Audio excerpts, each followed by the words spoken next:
Hello hello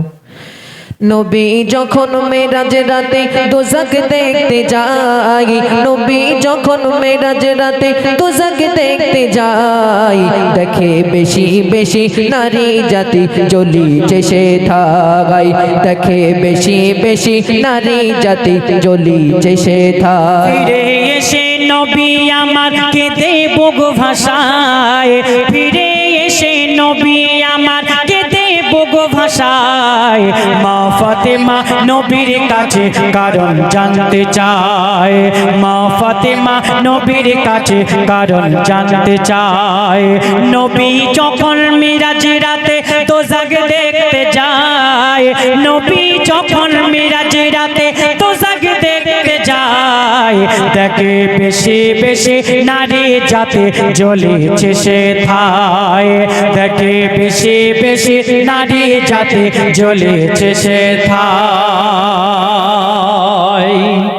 আমার আপনার রসুল তিনি জাহান্নাম দেখতে গেলেন শাহ আল্লাহ রসুল তিনি ফারিস্তাদের বলছে চলো আমি একটু জাহান্নাম দেখতে যাব জান্নাত দেখতে যাব কিন্তু জাহান্নামায় গিয়ে দেখে বেশি নারীরা জাহান্নামায় জ্বলছে কাঁদতে কাঁদতে ফিরে চলে এলো মা ফাতেমা জিজ্ঞাসা করলো আব্বা জান তুমি জাহান্নামায় গিয়ে কি দেখেছো মিরাজের রাতে গিয়ে কি দেখেছো তুমি ফিরে এসে কেন এত কান্নাকাটি করছো আমার রসুল বলছে আমি জাহান্নামায় গিয়ে দেখি বেশি নারীরা জাহান্নামী কি কারণে সকলেই মন দিয়ে শুনবেন লিখে দেখুন দেয় না যারা মাথায় কাপড় রাখবে মাথা খোলে দোজাখেতে জ্বলবে তারা আপন চুলে ঝোলে দোজাখেতে ঝুলবে তারা আপন চুলে ঝোলে জিহ্বাতে ওই ঝুলবে তারা যারা কটু কথা বলে দোজাখেতে জ্বলবে তারা যারা স্বামীকে গালি করে দোজাখেতে জ্বলবে তারা যারা স্বামীকে গালি করে যারা হিংসা করে গীবত করে যারা হিংসা করে গীবত করে উপকার করে খোঁটা দেয় যারা হিংসা করে গীবত করে উপকার করে খোঁটা দেয় সেসব নারী থাকবে ওগো ওই জাহান্নামায় তাদের কবরে কঠিন জায়গা নাম হয়ে যায় নবী যখন মেরাজ রাতে দোজখ দেখতে যায় নবী যখন মেরাজ রাতে দোজখ দেখতে যায় দেখে বেশি বেশি নারী জাতি জ্বলিছে সেথায় ফিরে এসে নবী আমার কেঁদে বুক ভাষায় ফিরে এসে নবী আমার কেঁদে বুক ভাষায় মা ফাতেমা নবীর কাছে কারণ জানতে চায় আজকে দেখবেন ছেলেদের মধ্যে এত নেই আমার মা বোনেরা আমি আপনাদের নিয়ে একটু বেশি বেশি বলে যাচ্ছি আমাকে কেউ কষ্ট পাবেন না কেউ আমার প্রতি রেগে যাবেন না কেন আমি প্রত্যেকটা কথা একটা ভুল বলে যাচ্ছি না আপনাদের ভালোর জন্য বলে যাচ্ছি দেখুন আজকে মেয়েদের এমন অবস্থা বেশি বেশি মেয়েরা কিন্তু গীবত করে বেশি হিংসা করে একটা মেয়ে যদি একটা মেয়েরকে উপকার করে ওই মেয়েটা যদি কোনোদিন একটু তাকে তুচ্ছ কথা বলে বা কোনো একটা কিছু করে ওই মেয়েটা কিন্তু পাল্টা গীবত করে দেখো ওকে আমি উপকার করেছিলাম ও আমাকে আজকে এমন অবস্থা করলো এগুলো বললে কিন্তু আমাদের বেকার হয়ে যাবে স্বামীকে গালাগালি করে মেয়েরা তারা মাথায় কাপড় দিয়ে চলে না দুনিয়াতে পাকিস্তানের বুকে একটা মেয়ে ছিল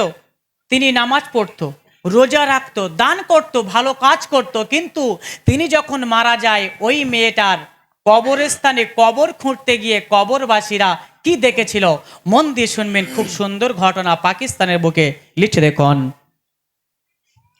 ওই পাকিস্তানের করাচিতে এক নারী যখন মারা যায় ওই পাকিস্তানের করাচিতে এক নারী যখন মারা যায় গ্রামবাসীরা তখন ওই নারীর কবর খুঁড়তে যায় গ্রামবাসীরা তখন ওই নারীর কবর খুঁড়তে যায়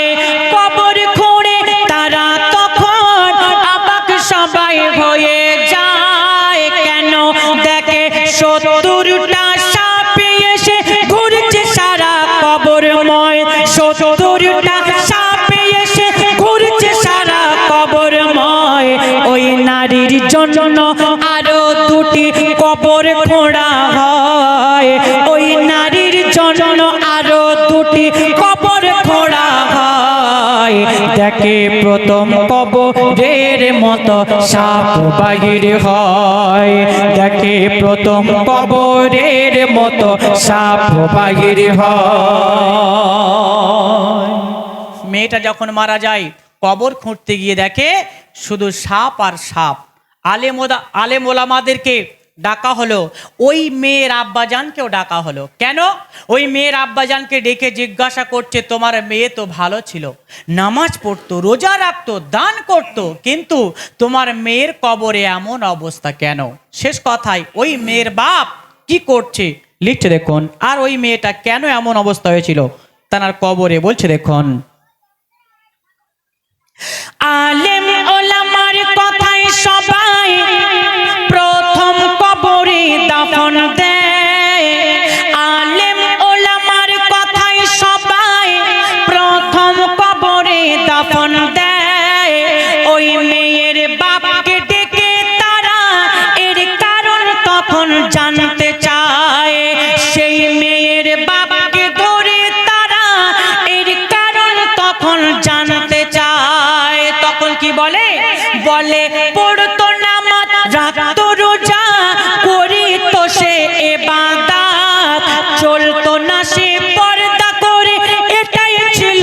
অপরাধ। চলতো না সে পর্দা করে, এটাই ছিল অপরাধ। কবি খালেকে বলে যেসব নারী চলে বেপরদায়, কবি খালেকে বলে যেসব নারী চলে বেপরদায়, তাদের কবর কঠিন জাগার নাম হয়ে যায়,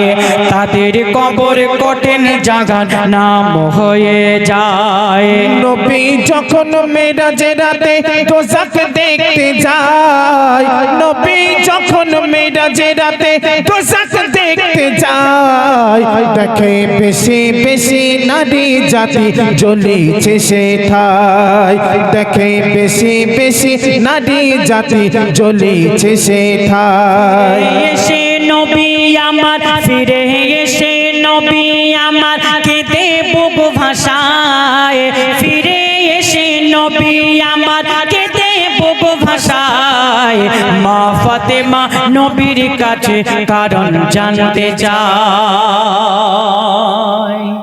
আমার মা বোনেরা, আজকে আমি এই গজলের মাধ্যমে কি বোঝাতে চেয়েছি যে পর্দা না করলে কি অবস্থা হবে, এটা কিন্তু হাদিস পাকের মধ্যে এসে। তো যাই হোক, এরপরে